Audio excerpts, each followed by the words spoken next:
எரிகோ என்னும் அழகான நகரம் அது. அங்கே வண்ணமயமான வீடுகளும் விதவிதமான மரங்களும் நிறைந்திருந்தன. அந்த நகரின் தெருவோரத்தில் ஒரு மனிதர் அமர்ந்திருந்தார். அவர் பெயர் பர்த்திமேயு. அவரால் இந்த அழகான உலகத்தை பார்க்க முடியாது. அவர் பார்வையற்ற மனிதர். தினமும் அந்த பாதையில் அமர்ந்து தர்மம் கேட்டு வருவார்.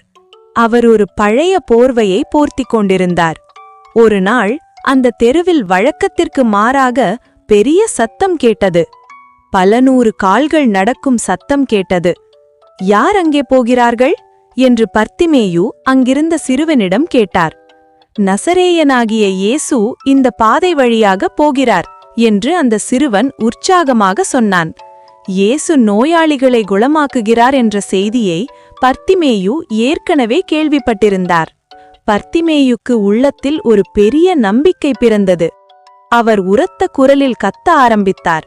இயேசுவே, தாவீதின் குமாரனே, எனக்கு இரங்கும் என்று கத்தினார். அங்கிருந்த சிலர் பர்த்திமேயுவை பார்த்து கோபப்பட்டனர். சும்மா இரு, சத்தம் போடாதே, இயேசு பெரியவர், உன்னை கவனிக்க மாட்டார் என்று சொல்லி அவரை அதட்டினார். ஆனால் பர்த்திமேயு மிகுந்த நம்பிக்கையுடன் இன்னும் அதிக சத்தமாக, தாவீதின் குமாரனே, எனக்கு இரங்கும் என்று கத்தினார். இப்போது அவருடைய நம்பிக்கை இன்னும் உறுதியாக இருந்தது. கூட்டத்தின் நடுவே நடந்து கொண்டிருந்த இயேசு சட்டென்று நின்றார்.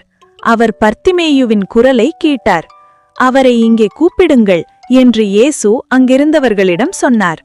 தைரியமாக இரு, எழுந்திரு, இயேசு உன்னை கூப்பிடுகிறார் என்று மக்கள் பர்த்திமேயுவிடம் சொன்னார்கள்.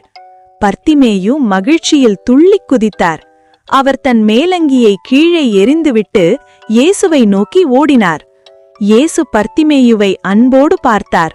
நான் உனக்கு என்ன செய்ய வேண்டும் என்று விரும்புகிறாய் என்று கேட்டார்.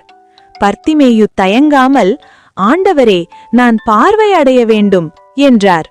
நீ போகலாம், உன் நம்பிக்கை உன்னை குணமாக்கியது என்று இயேசு சொன்னார்.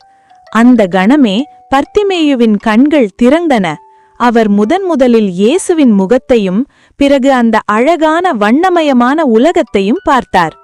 பிறகு மகிழ்ச்சியுடன் இயேசுவை பின்தொடர்ந்து சென்றார்.